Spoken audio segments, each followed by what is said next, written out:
Sometimes you don't want your students to know that you don't know. Here's some tricks of the trade that I use. Substitute Teachers Lounge.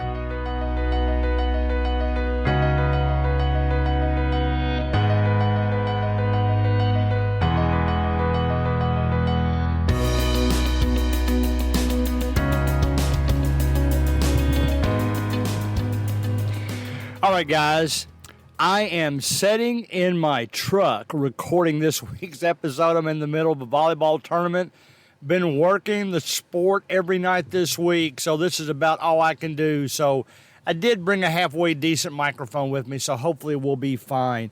I want to talk about last week's episode called The Funny Substitute Teacher. Let me tell you what happened right after I released it. I've got a Facebook group that you know about. I want you to join it. It's called Substitute Teachers Lounge. Several hundred members on that.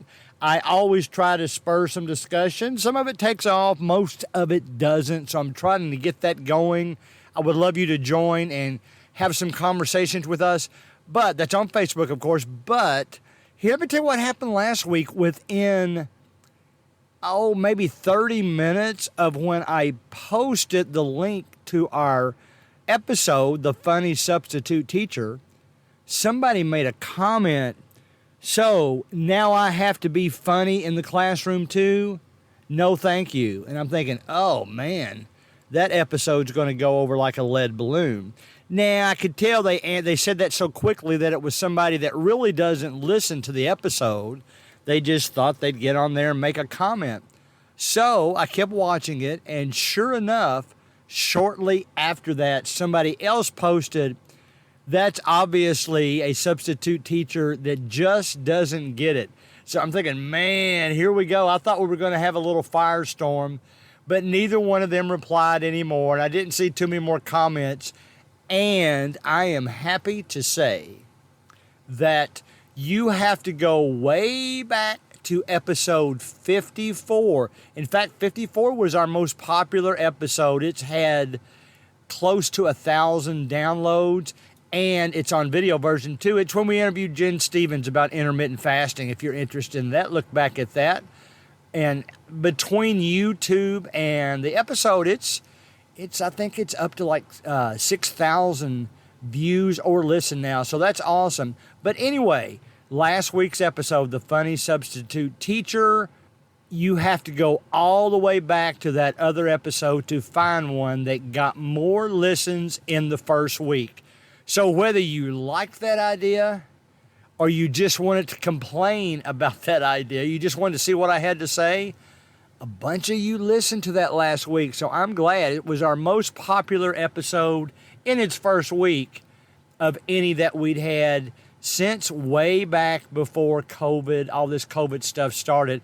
It is August 29th, 2021. If you're listening to this in the future, if you are listening to this in the future, I hope you have your mask off. I hope everybody has their mask off. But for now, we're keeping everybody safe by wearing them still. I still wear them as a referee. But anyway, that was great news about that episode. And I hope now that we're back in school that everybody is listening more and more. As I mentioned last week, it's probably going to happen every week now that something will come up in school, and that will prove to be our topic for the week. So same thing this week. Sometimes we find ourselves in situations as teachers that we wish we knew something, or we wished we remembered something and we didn't. And I don't get embarrassed about it, but I know I might be in the minority. I mean, if you have to admit some things you've forgotten or some things you don't know while you're substitute teaching to your students, sometimes that can be embarrassing. I mean, as I've gotten older, even things that I might know tomorrow, I might not know today. I might have been able to give you the formula for the area of a triangle yesterday, and it blanked my mind today.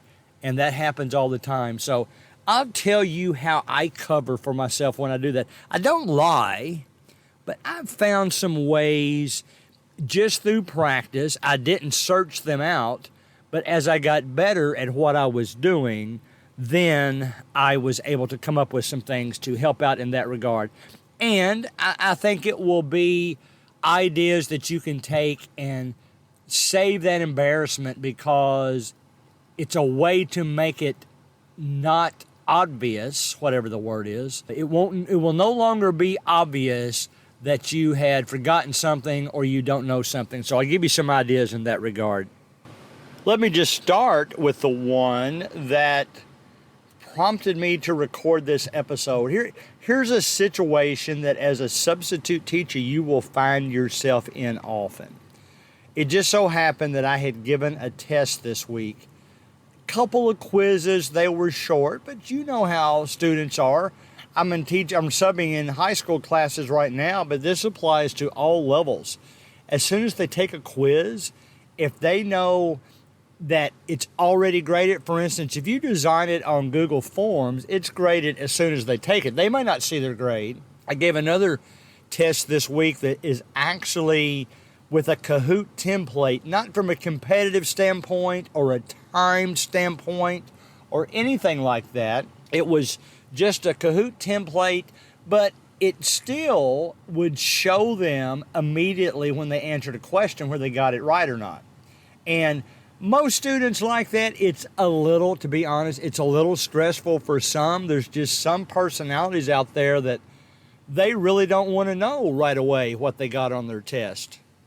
But most of them, they would want to know as soon as possible rather than having to wait for the teacher to grade them. So if you're ever in that situation where you're giving a test and it's in an automated format and it's scored right away, I guess this actually came up in the Google form type of test where they couldn't see the answers, but they knew I could tell what their scores were. I told them I would share that. Well, I've still just had them for 7 days of the school year at this point in time, and I know a lot of them. I probably already know about 75% of the names. I probably know 100 names, but some I don't. And I'm the kind of guy, I just don't want to make that obvious. I kind of want to hide the fact that I don't remember their name.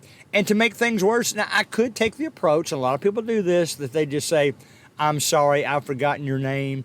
But if you're a teacher, I don't think that's an option. If you're a substitute teacher, I don't think that's an option. You need to learn their names, and you need to call them by their name. So here's what I did. I didn't want to just call the ones I knew by their names. I didn't want to admit to some that I didn't know their names. Here's what I did. I just said when they walked up, and this is true, although it helped out in this regard, I said, all right, you can line up here. And then when I saw the people standing in line, whether I knew their name or not, I said the same thing to everybody. I just said, all right, it's going to be easier to look this up for you if you remind me of your last name.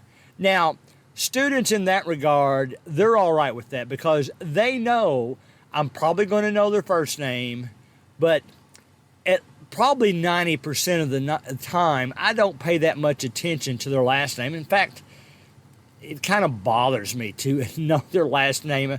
I don't want to think, it's not creepy, but it's just maybe more information than I think I should know. Now, I'm going to have to know both their names for attendance and that kind of thing, but the memorization part is with their first name. So I just told them, all right, everybody come up, remind me of your last name. That worked well. They reminded me of their last name. It also helped me conceptualize in my head that when I looked up their name and then I saw their first name, it would help me remember those. So I think that is a good idea. Anytime you have forgotten somebody's name. Now, in my case, it worked out well because I had test scores laying there. I did have their name, so when I told them I needed their last name, it worked out okay. Now, if you are in a situation where they come up and just ask you a question and part of the answer kind of requires that you know their name, come up with something similar. If you're looking up something for them, say, remind me your last name. If you're handing out maybe some paperwork that you have to log out, have them sign their name. At our school, they have to carry a hall pass when they go to the restroom, and we make notations on it with their name. So to hide the fact that I may have forgotten their name, I have every one of them that uses a hall pass. I'll put down the date, I'll put down the period that we're in, and then I'll tell them to sign it. So that's another way for me to confirm their name. If I knew everybody's name, I would just write their name in. So I try to be consistent and do that with everyone. So that's the first thing that we'll talk about that will help you hide the fact that you've forgotten or that you haven't taken the time to learn their name properly. Now, let's talk about lack of knowledge. And bless our hearts that are getting older. I always jokingly say, although this is the total truth, that typically the things that I used to know that I've forgotten, if somebody asks me that question, pretty consistently I will remember it within 15 minutes. I won't remember it right away, but once my mind starts ticking, once I turn that key, I usually remember it in about 15 minutes. But let's face it, I think if you remember, if you're a frequent podcast listener, you know that last year I taught 6th and 7th grade math and computer applications the whole year. This year, at least for these first 2 months, I'm teaching the biomedical field, and I always take care of myself in that regard, especially math. First of all, let's talk about math. That's my subject. Maybe English is your subject, but maybe you haven't hit English hard for years, but now you find yourself substitute teaching. My very first day as a substitute teacher, I was teaching protons and electrons and all that kind of stuff. And yes, I not only knew it when I was in school, but I was good at it. The teacher would let me help others that were getting behind on their work. I was good at it, but I've forgotten it. So there's two things you can really do in that regard. Now, I'm kind of obsessed when I teach, especially a long-term role, that I know a little bit about it. So I think I've told you before that when I knew I was going to teach anatomy, I went out and bought an anatomy and physiology book for dummies. Now, I'll tell you what, guys, those dummy books are the best because everything is explained in simple terms. So if you've got that option, buy those books. Now, on the other hand, if there's not a book maybe in the field, you can't just go out and say, give me English for dummies. That's just too broad of a topic. But you could probably find some things that will help you in the class. If you don't have that, do this. If you're friends with the teacher, or even if you're not, try to see if they can offer you some information about what you'll be teaching the next day. And then take the time. It's probably just going to be 15 minutes or 30 minutes. Take the time to go over that material the night before if you have it, but if you don't have it, go in there. If you don't have it at all before you go in for that day of substitute teaching, go in early enough that you can look through the material. The great thing now is, guys, that we've got Google.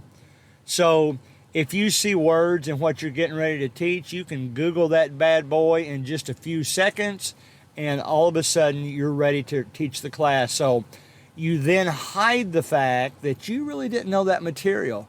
But take your substitute teaching serious enough that you want to be able to help those kids when you can. It was not funny, is not the right word, I guess, but it's been a couple of years ago now. I was at a middle school where they actually let those working on iReady and stuff like that to sit in the hallway and work on their own, just sit on the floor. And so it was between classes, or maybe I had my students doing something and I stepped outside and I saw somebody there and he was struggling with it.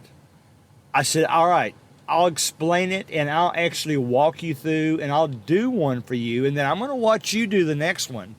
And he was so impressed that I remember that. It just happened to be something. Now, I probably was 90% sure of my answer, but sure enough, when he clicked it in, it was correct. keep in mind a lot of these iReady type programs don't mess up their score, because the way they work, if you get one correctly, or if you get several correct, then it will kick you into the next tier. If you get several wrong, it will drop you down a tier. So don't mess up their score. If you don't really know, you can say, oh man, I remember doing that back when I was your age. I'm going to get you some guidance. Then Google it. They're not supposed to be on their phones, but you can Google it. Google it, help them out, and go for there. So there's so many ways you can buy materials. You can take all these other approaches to make sure that you can kind of cover the fact that you either don't remember right now or you've forgotten. Prepare ahead of time and be ready to come up with an answer for them as time allows.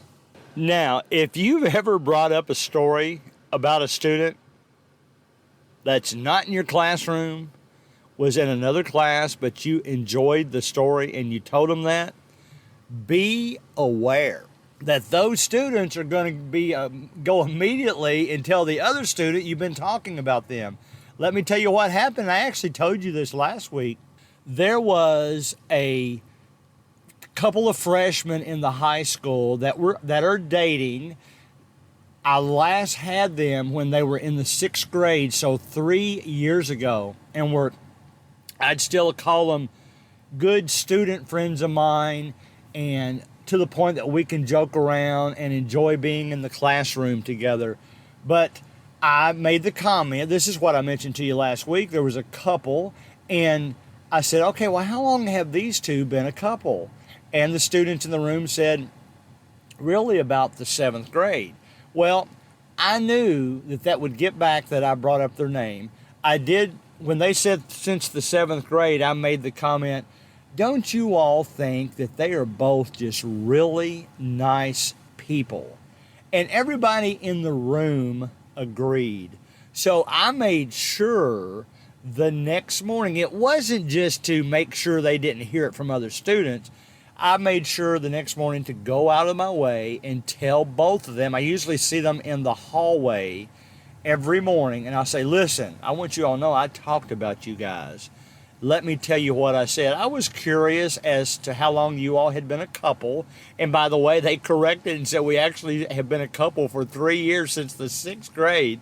And I said, well, I made the comment in one of my classes that I thought you were a cute couple and that how both of you were so nice. And they laughed and they said, well, thank you. Well, the next day, that girl came back up to me and said, Mr. Collins, did I hear you had been talking about me in class? And I said, well, no, other than the story that I just shared with you.